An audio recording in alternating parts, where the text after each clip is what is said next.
Dilarang di era Presiden Megawati, diizinkan di era Presiden Jokowi. Apa itu? Ada bisa nebak? Yap, ekspor pasir laut kembali diizinkan setelah 2 dekade atau 20 tahun di stop. Dalihnya untuk mengendalikan sedimen di laut.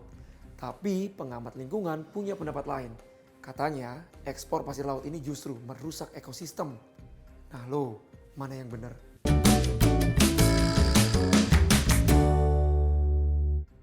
Sudah tahu dong ya kabar ini? Ya, kini pemerintah mengizinkan ekspor pasir laut.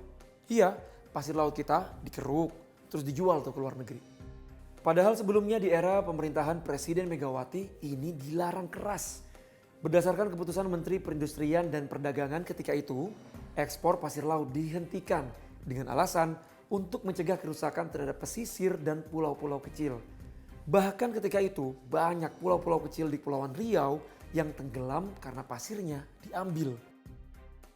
Salah satu alasan pelarangan ekspor pasir laut saat itu juga berkaitan dengan kedaulatan negara. Sebab pasir yang banyak diekspor ke Singapura digunakan untuk memperluas wilayahnya.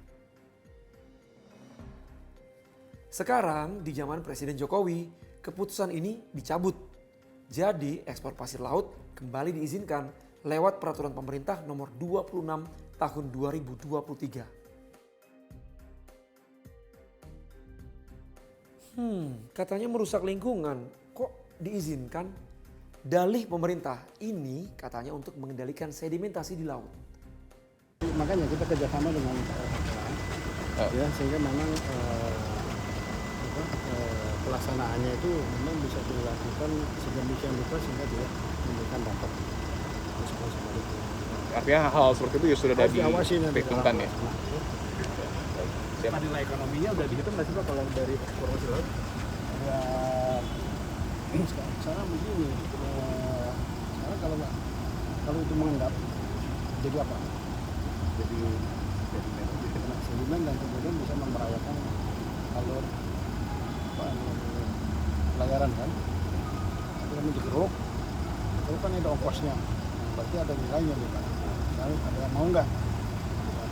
Pasti kan supply demand ada ya. Minat udah ada berapa negara ya Pak? Minat Untuk membeli pasir laut ke Singapura gitu ya, butuh nggak sih? tapi di kebutuhan dalam negeri udah cukup belum sih Pak? Kan katanya harus ya, nanti dilihat di sekitar itu kalau kebutuhannya itu harus Wahana Lingkungan Hidup Indonesia atau WALHI punya pendapat yang berbeda karena peraturan baru ini dianggap mempercepat kerusakan lingkungan. Kebijakan pemerintah dalam hal ini PP 26 2023 itu adalah gerak mundur tata kelola kelautan perikanan atau sumber daya pesisir dan laut di Indonesia. Kita juga harusnya malu karena Pak Jokowi di dalam setiap forum internasional selalu menyatakan bahwa Indonesia punya komitmen untuk menciptakan laut yang sehat, ingin memperluas kawasan konservasi, ingin merestorasi mangrove. Itu disampaikan di banyak forum internasional. Nah, tetapi faktanya di dalam negeri malah memproduksi kebijakan-kebijakan yang akan melanggengkan kerusakan, ya, mempercepat tenggelamnya pulau-pulau kecil, mempercepat tenggelamnya desa-desa pesisir, membuat nelayan semakin miskin, ya, karena ruang tangkapnya hilang. Nah, ini harus digambarkan begini, Mas, harus dibayangkan.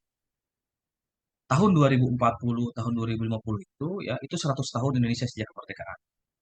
Dan pada masa itu, menurut banyak prediksi dari lembaga internasional, itu adalah puncak dari dampak krisis iklim, di mana akan banyak terjadi banjir bandang, ya, banjir rob, kemudian pencemaran di mana-mana, krisis pangan, krisis air, dan banyak pulau-pulau tenggelam. Nah, kita patut mempertanyakan kepada pemerintah, kalau situasi yang digambarkan oleh lembaga-lembaga internasional seperti PBB dan lain sebagainya seperti itu, apakah kita ingin mempercepat, ya, ingin mempercepat kehancuran yang tadi digambarkan itu, atau pemerintah harusnya memitigasi, mengantisipasi jangan sampai krisis itu, ya, terjadi atau dampaknya sangat parah.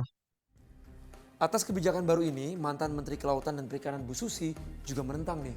Ini mempercepat kerusakan lingkungan dan juga climate change. Netizen juga mengamini. Kerusakan akibat aktivitas penambangan pasir laut ini nyata. WALHI mendata ada sejumlah kerusakan yang dialami beberapa daerah termasuk Kepulauan Seribu yang ada di Jakarta. Di banyak tempat, WALHI pernah bekerja bersama masyarakat pesisir di Lombok Timur, ya, di satu perairan yang perairan itu ditambang pasirnya untuk reklamasi di Teluk Benoa, Bali ya. Apa yang terjadi? Terjadi kehancuran di wilayah tangkap nelayan dan nelayan di Lombok Timur itu harus melaut sampai ke perairan Sumba. Mas bisa bayangkan, jauh sekali. Dan itu harus melalui lautan lepas. Artinya ada resiko kematian di situ. Yang kedua, yang mau saya sampaikan pengalaman di satu pulau kecil di Kodingareng ya, di Sulawesi Selatan. Pulau Kodingareng adalah pulau kecil yang saya kira sangat terpengaruh oleh arus laut ya. Ada masyarakat yang tinggal di situ. Nah, nggak jauh dari situ ada wilayah tangkap nelayan. Pasirnya tambang oleh perusahaan Belanda namanya Boskalis. Ini perusahaan terbesar di dunia kalau mau disebut. Karena dia ngerjain juga proyek reklamasi di banyak negara, di Singapura, di Dubai, dan lain-lain. Nah, apa yang terjadi setelah ditambang sama Boskalis? Terjadi abrasi pulaunya itu. Harus semakin tinggi. Masyarakat ketakutan. Karena ngeliat ombak tuh kok jadi begini. Tidak ada arus laut yang berubah tidak seperti biasa. Nelayan kehilangan tangkapan. Yang terjadi nelayan juga sudah kehilangan income. Di Kepulauan Seribu, itu sudah ada 6 pulau yang tenggelam. Kenapa? Karena tentu pertama ditambang untuk kepentingan reklamasi Teluk Jakarta. Kita tahu di Jakarta ada proyek reklamasi besar-besaran ya, yang dulu ditolak juga oleh Walhi dan masyarakat Teluk Jakarta. Dan akhirnya dimenangkan oleh pengadilan ditutup ya, Pulau G. Tapi ada pulau tuh 4 yang tetap ada. Nah itu dari mana pasirnya? Di antaranya itu dari Kepulauan Seribu yang membuat 6 pulau tenggelam. Dari yang disampaikan Walhi, kerusakan lingkungan di depan mata. Belum terlambat rasanya bagi pemerintah untuk kembali mengkaji kebijakan ini. Jangan sampai menggadaikan keselamatan lingkungan hanya demi keuntungan. Yuk lanjut diskusi di kolom komentar.